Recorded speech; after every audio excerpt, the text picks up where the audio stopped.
So for the past 2 years, I've been studying the ways in which Asian palm civets interact with humans within various junctures of the wildlife trade. So civets are a poorly researched mammal from an ancient lineage of cat-like animals, though for many species, their taxonomic classification is still debated. Arboreal, solitary, and nocturnal, much of what we know about civet behavioral ecology comes from the humans who live alongside them. Abundant throughout Southeast Asia, with expansive ranges, an adaptability to anthropogenic disturbance, and a varied diet of rodents, birds, insects, plants, and fruits, civets have historically been considered as farm pests. That is, until civets became lively capital for international and national markets. It's through the lens of a civet that I'm exploring human-animal relationships in the Anthropocene, and it's the phenomenon of civic coffee tourism that I'm going to be speaking to you about today. Before we begin looking more closely at civic-human relations, however, I want to pose 3 questions to you concerning this inaugural conference, Emerging Voices for Animals in Tourism. Firstly, given that animals have found themselves enrolled in human industries throughout history, why is now the opportune moment to showcase the works of emerging scholars whose research, poetry, advocacy campaigns, and personal experience intersects with animals and tourism studies? Second, why us? What do we have to offer this emerging subfield that goes somewhere between critical tourism studies on the one hand and critical animal studies on the other? And third, why animals in tourism? Of all of these interactions we have with animals across the world, why focus on those enmeshed within the tourism and leisure industries? Throughout my talk, I ask you to consider these questions as I tell the civet's story: how she came to be at the center of a tourism phenomenon, how her life has been mechanized and exploited, how we as researchers can attempt to know her, and as such, how can we best advocate for her and those like her? I take a reflexive and transdisciplinary approach to my research and hope that through the weaving of stories and the highlighting of key discoveries, that I might encourage the audience to see the benefit of working across disciplines for a more nuanced understanding of contemporary multi-species relations. First then, I take you to Indonesia, where we will discover the phenomenon of Copyluat and the entanglement between humans, civets, and coffee.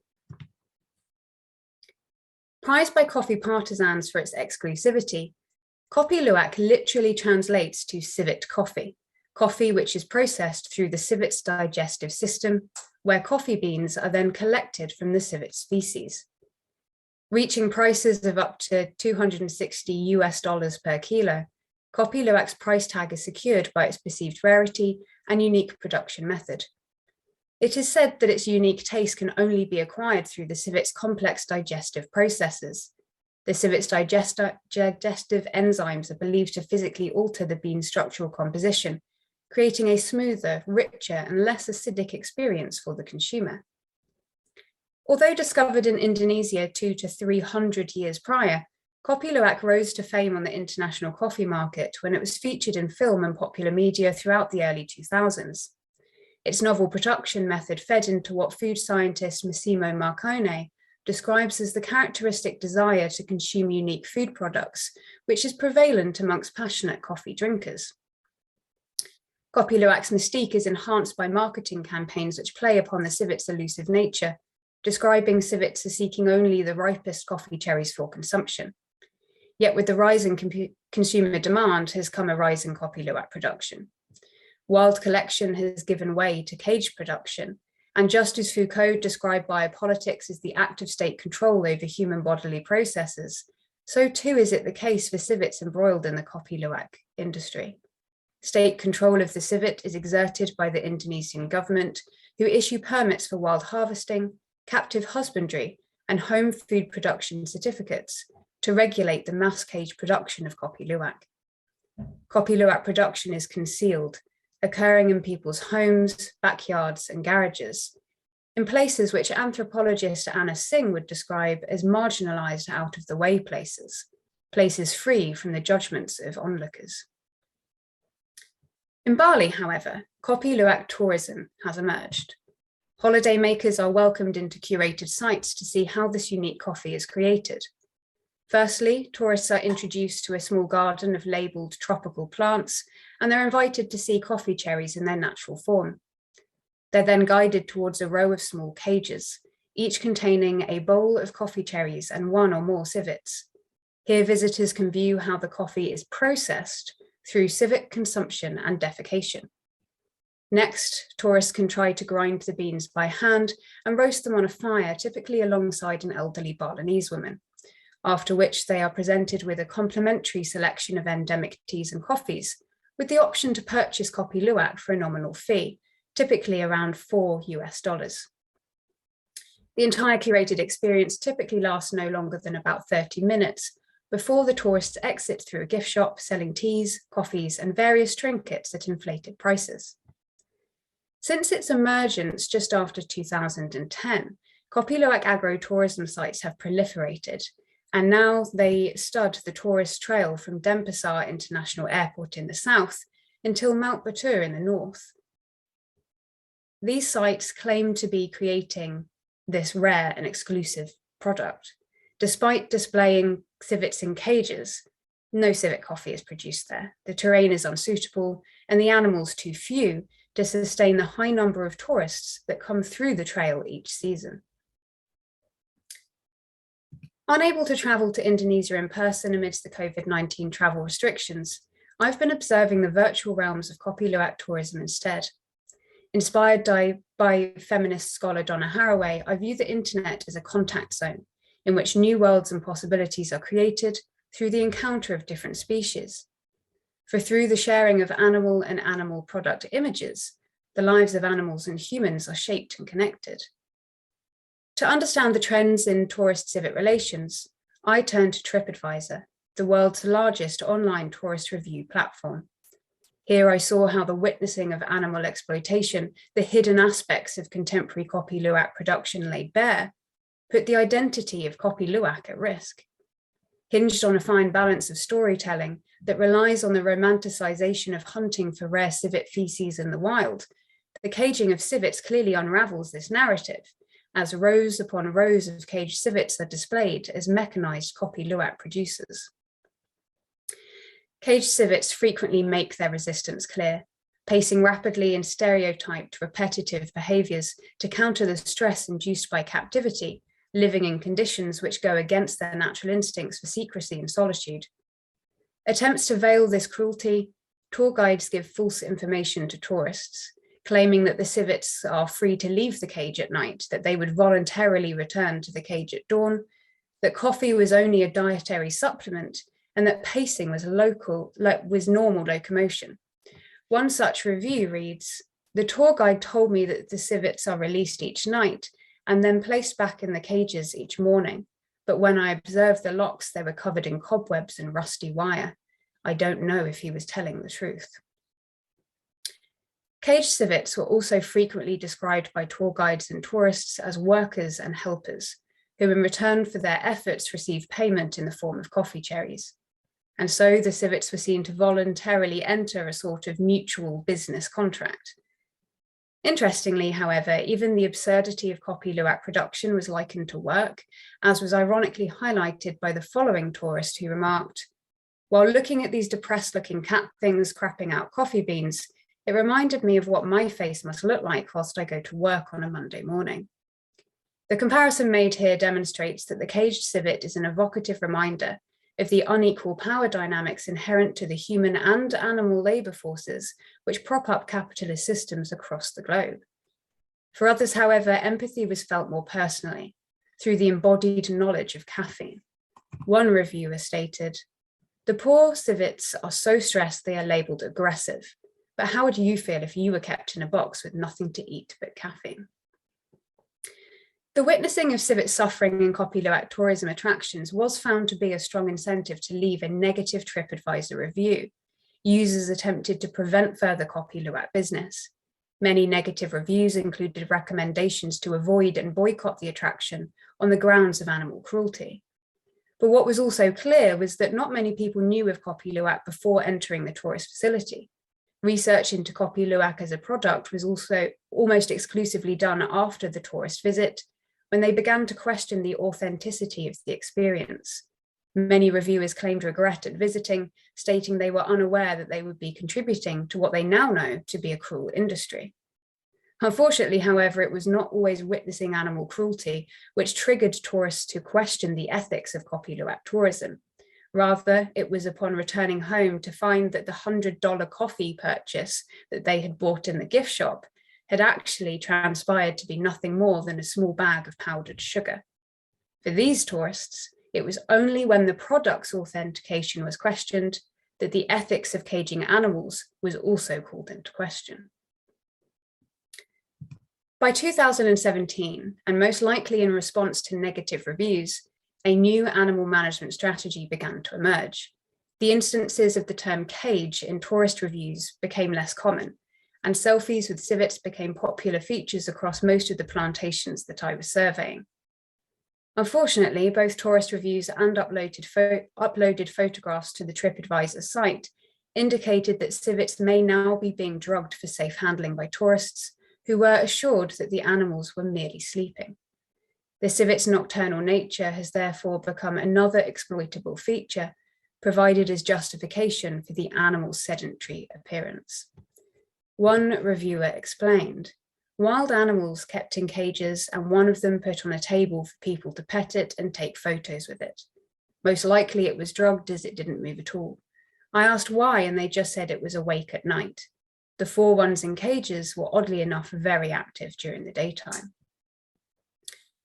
Already stripped from their ability to select their own food and express species typical behaviors, the liberation from a cage and into the realms of subconsciousness is another act of violence, one in which the animal's agency is completely revoked.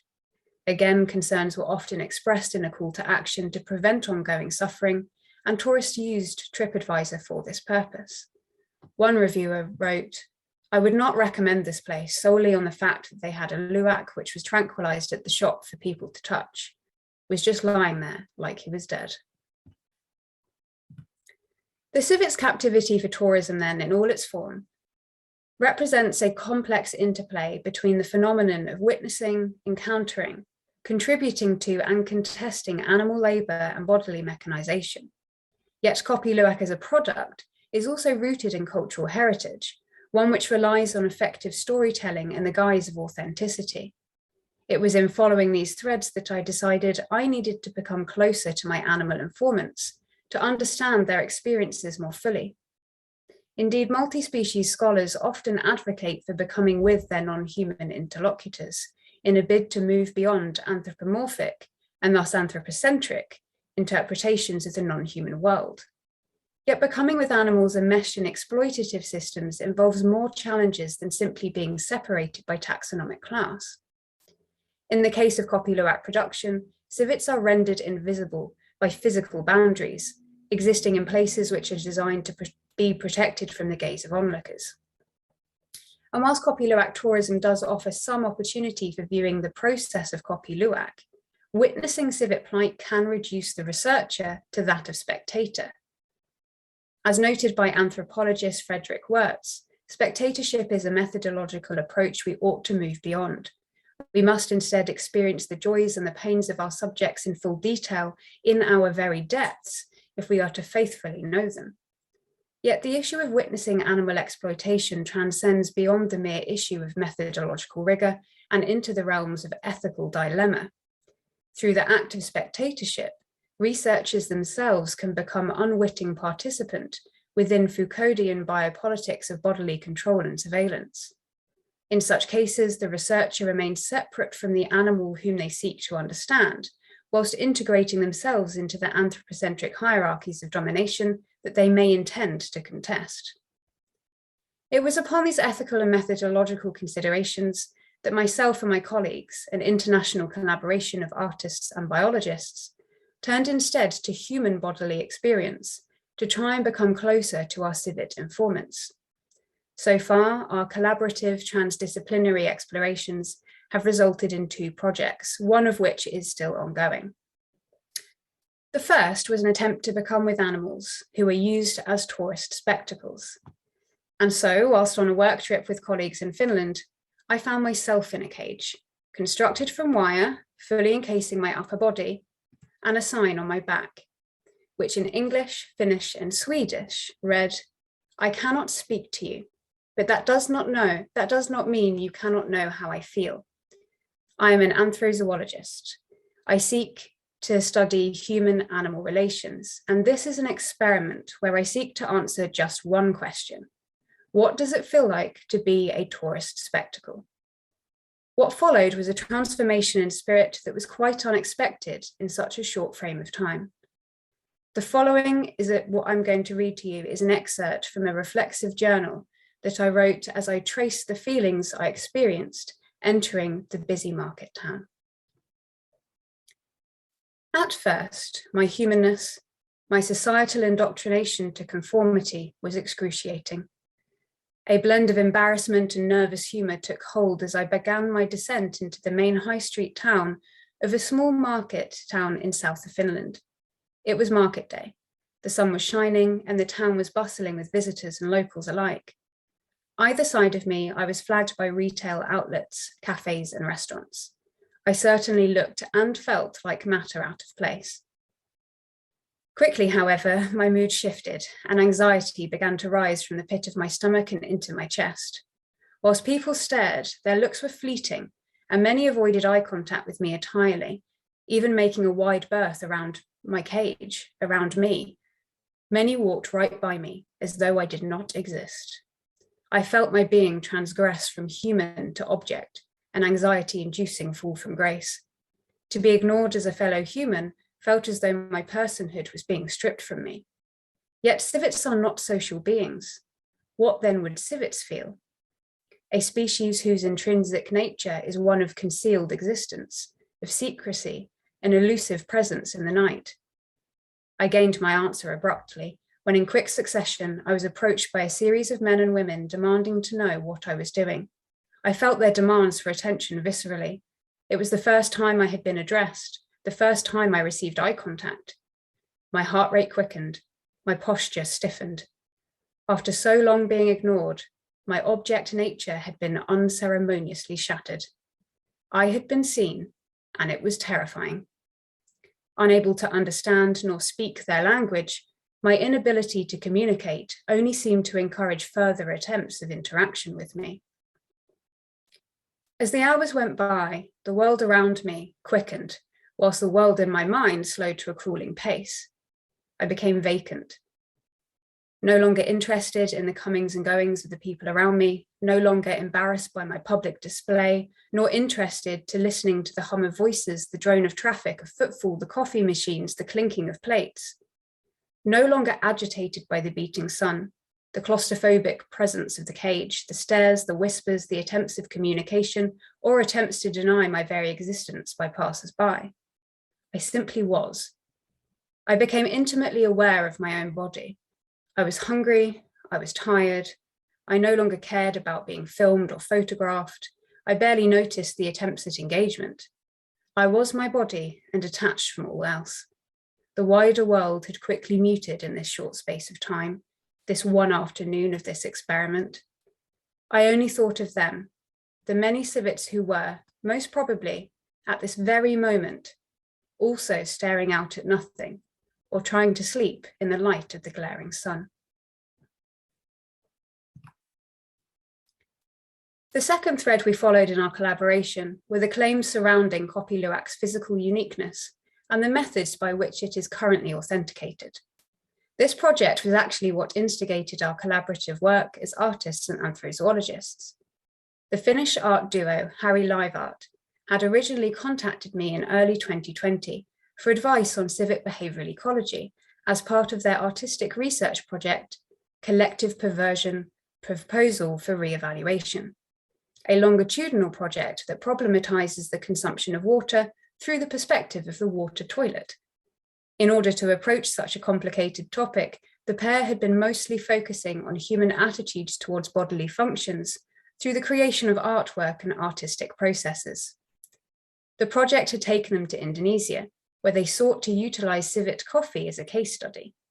In using the same methods as employed by Civic coffee production, the art duo had consumed 334 coffee cherries, which is 927 coffee beans between them. The results of which was a collective 80 grams of human digested coffee, which, I may add, is now the world's rarest coffee, which does actually trump Copyluat's claims.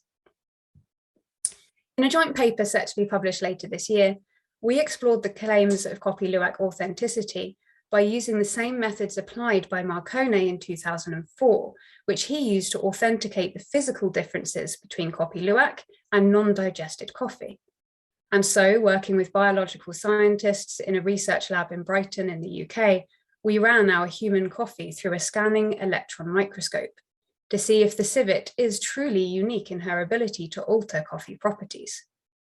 Through this approach, not only did we find no significant difference between the structural properties of Copyluat and human digested coffee, but we also, with help from the biological scientists, found significant limitations in the methods employed to authenticate Copyluat to begin with.